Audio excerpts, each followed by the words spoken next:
Hello and welcome to Sobrix. I'm Adam and this is Sobrix. This is my channel for reviewing Lego sets and building them and other Lego related stuff. In this video, I'm going to be taking a look at the new Lego Star Wars Polybag AAT.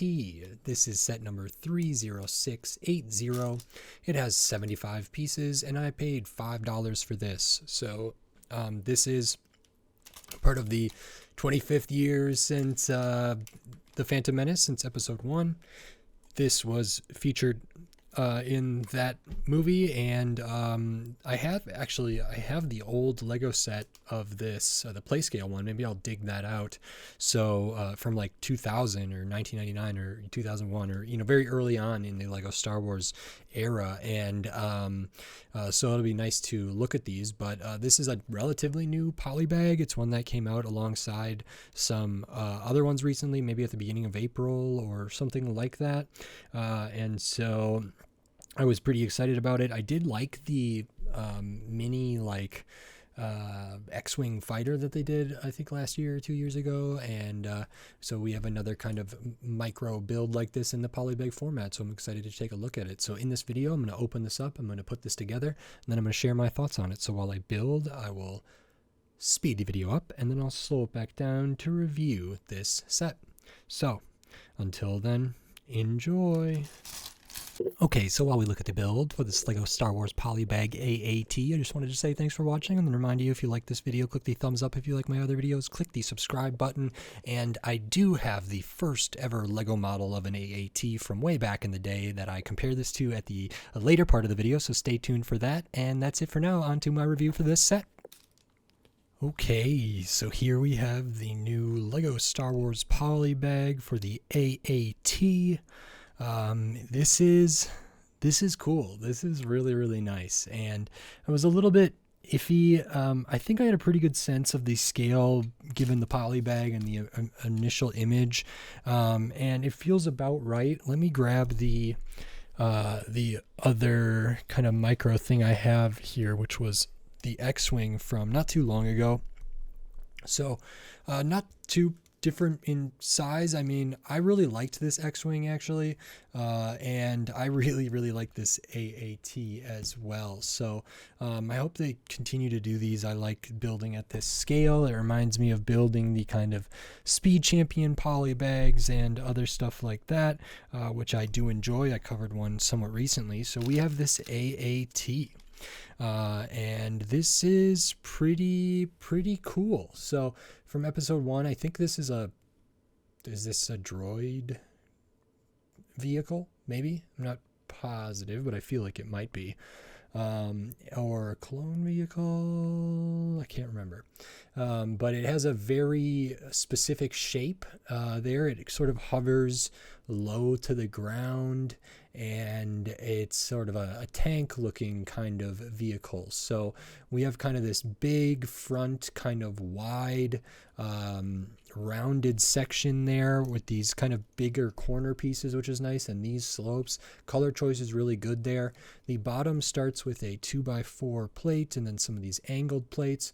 We pop a couple of those inverted tiles there, and it does actually give the impression of kind of gliding, because the kind of covers here, this big like corner piece and this slope don't quite touch the ground, so there's just a little gap there because of these inverted studs, so it just kind of looks like it's gliding along, kind of hovering along there, which is great.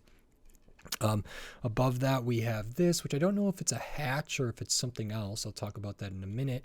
And then I actually really like the construction of this, because the way that it's built, it has to be put together in a certain way to get everything balanced and everything else like that. So you start by adding on some studs on the side bricks here, and then we add on the we put this slope with the two 1x1s and the modified plate with the bar on top of these angled bricks there. Then we put like these kind of archway bricks and connect it. Well, I guess those go on first because we connected inside there, kind of behind where this barrel or drum is on either side. Then we put like these kind of rounded pieces in here, a turntable on there, some kind of bracket usage here to get kind of the rounded back. And then a similar thing up here. I really liked how these came together. There's a little bit of gap there, but that's okay. It's pretty negligible, and I just think they look really good. We do add the disc on top, or the dish, and then we add the big kind of artillery gun there or something, kind of the cannon arm. So this whole top portion is on a turntable, so that all spins. This gets clipped on just a few pieces, but looks about right. We have these kind of pieces on the side in a cone there. Those can be angled different ways, so we can get that done there. And that's pretty much everything. There's not a ton going on here. It kind of is what it says on the bag, but I think they captured the shape of this really, really well. I know they've done several of the kind of micro or mini X-Wings, and I have some like micro fighters from back in the day, like from around the time that I have the play scale version of an AAT from the early 2000s, and those have an interesting scale. I know they've done different Millennium Falcons kind of in really small scale here, and I don't know how many of these they've done, but I think this is a super competent design for this. It feels really well balanced. It has all the required parts. It's detailed for how small it is. A lot of the angles and everything, and the overall shape I think is really, really good. This stuff down here is nice. How rounded out it is up here is nice, and all the little functionality is pretty cool as well. So I think they nailed the shape, and I think this is a great little poly bag. There's no minifigure, 75 pieces, which with no minifigure, there are poly bags that come with a minifigure and a build that is really that the value there is a little bit different.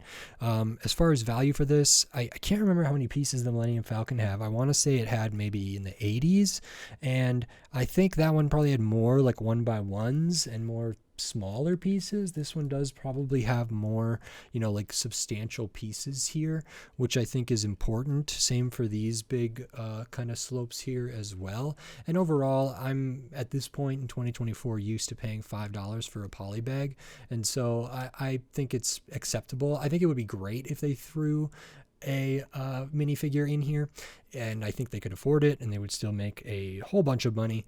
I also, if this is a droid thing, I think it'd be those little tan droids that they produce millions of, they could easily throw one or two of those in here. Sure, the scale would be off or whatever, but because they're doing a lot of these like special minifigures right now on like a little display stand with different sets, I could easily see like something being in here which is just a little something more, which I think I would appreciate, but it's not necessarily needed. Does this feel like $5 a Lego? I mean, maybe if this was in a microfighter box, like a 2-pack, it probably would have come with minifigures, and we would have sat somebody at some point on here, and that feels about right. Those are usually like $10 per, or up to $16 per, or $12 per for one, but a 2-pack might be $20, $25, $30. And so if this is $10, or this is $5 rather, that feels about right to me. It's 10 cents per piece. Maybe this should be $7.50. It's not. It's $5. But this is what you get here, and I think it looks really, really good. So I like that. And as far as the value goes, I think it makes sense. And like I say, I'm pretty okay with where they're at. I hope they don't go up to $6 or $7 or anything anytime soon. But if this is, I think this is about right for the size of the build here, and I just think it's really, really well done. So I like these. I bought a couple of these because I wanted some to maybe give away, and some other stuff as well. So glad to have picked those up. I don't know if this is going to be like a gift with purchase on May the 4th for Lego this year. It might be one of many that they're doing. I think typically they do have like a $50 threshold where you might get a poly bag, and it might be one of these. I believe the X-Wing that I showed earlier was kind of that. You could get it in stores. You could also get it for free. So that's that. Here are the extra pieces, just 4 of them. So not very many 1x1s, not very like many studs, tiny pieces here. You get the one kind of Technic pin with the stud, which goes in kind of the cannon, one of these for the side, and then a 1x1 plate and a 1x1 tile that's used on the front and a couple on the back here. And those are all your extra pieces, so that is very good. And then I did want to compare this to a AAT from the 25 years ago roughly, or a long time ago, for Lego Star Wars. So let me grab that. Might be a tad bit dusty here, but here we have an old school kind of AAT, and I think this is so cool. If you've seen my other videos, one of the things I've talked about before is I love being able to compare like different scales. I don't know if they've ever done like a UCS scale of this, the AAT. I think that would be cool. I don't know if they would ever sell that, or if it would work, or what they would do. But it feels to me like they captured this really, really well. So we have all the component parts. We got the cannon, we got like the turntable up here. This moves. This can go up and down with some ratchet joints there, which are a little bit stiff because this is so old.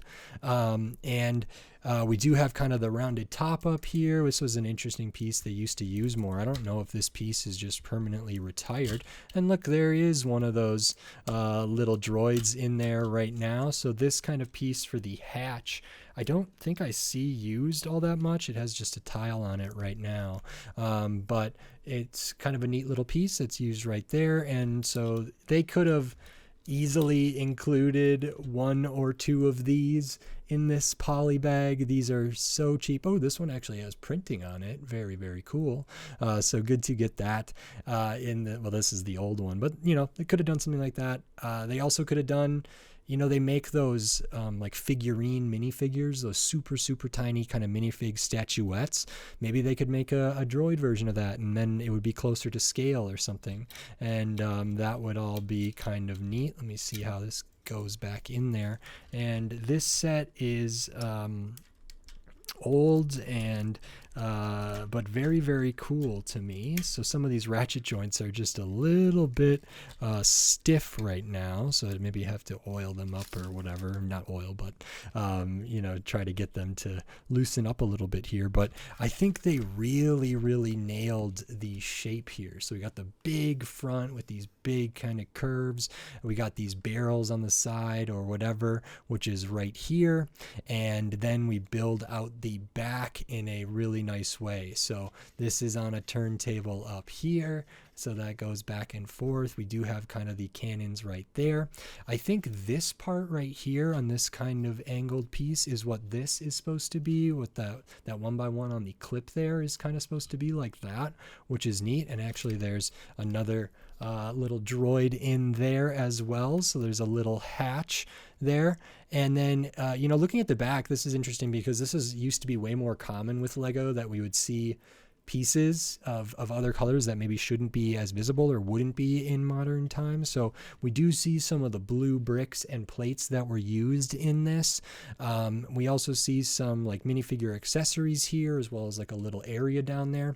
And then the other thing that's not as common anymore, we can see what the bottom of this looks like. So a lot of unused space up here, a lot of just bricks out throughout, but very good. Uses the same pieces for the bottom to make it appear as it's hovering.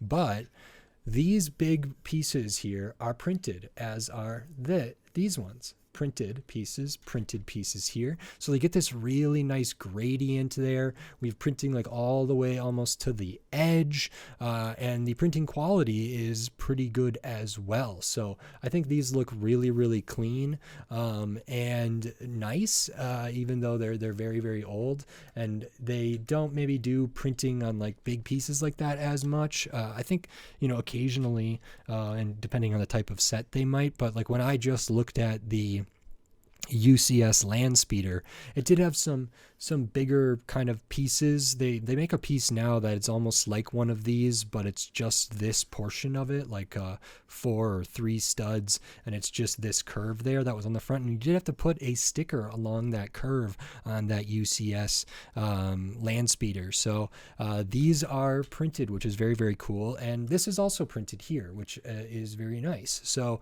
that's cool to see. You know, I don't expect them to print on do prints as new prints for a poly bag, for example. I have seen them put stickers in the poly bags, especially like the Speed Champions one that I just looked at and stuff like that. So they could have maybe put stickers in here. Might have been a little bit of a pain, might have been a little bit unnecessary, but I think they did a really good job, and I'm very grateful that I was able to have this. I have this still built from back when I was much younger, when I was collecting Lego in the late 90s, early 2000s for a period, and I have a lot of Star Wars. So I think this is the first AAT model that Lego ever made, and I believe this is the most recent one, the most modern one that they've ever made. I also have like the first Millennium Falcon they ever made, which did have some 4 of these huge kind of corner pieces with printing on them, and that Millennium Falcon was really, really janky.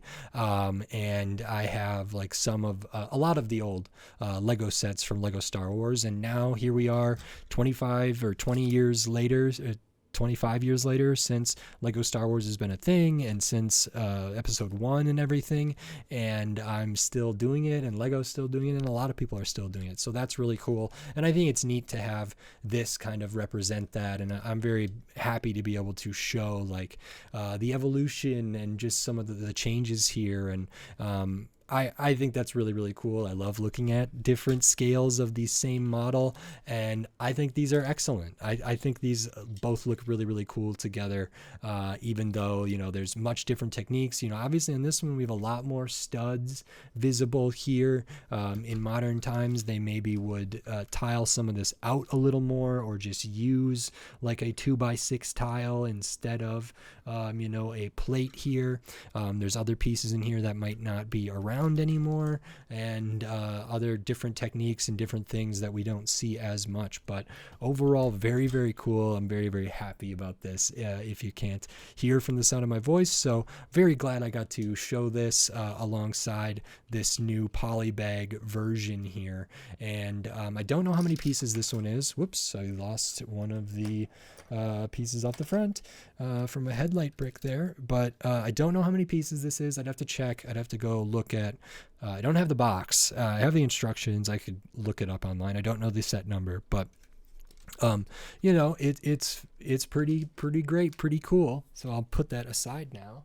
And I've already kind of talked about the value here. I've talked about the build, what I like about it, the extra pieces. So I think that's everything. But I'm really, really glad I got to look at this. Maybe you enjoyed the video as well. I sure hope so. I enjoyed making it. I enjoyed putting this together and talking about it, and being able to share the kind of Lego Star Wars history in relation to this build, this set, this model, this polybag with you out there. That was very, very fun for me. So thank you very much. And I think that's it. So if you like this video, please click the thumbs up and give it a like. If you like my other videos, click the subscribe button down below so you can stay up to date on all the Lego videos I'll be doing here in the future, including more Lego Star Wars and looking back at other Lego Star Wars sets when the opportunity comes up, and tons of other stuff from all different themes, all different shapes, size, price point, piece count. So subscribe so you don't miss any of my upcoming Lego videos. And if you want to support this channel, you can do that here on YouTube with membership, supers, and thanks. And I have the Patreon. It's in the video description. It's on my channel page. So patreon.com/StobeX. Maybe consider checking those things out. It does help me a lot, means a lot to me. Thank you very much. And with all that said, until next time, thanks. Bye.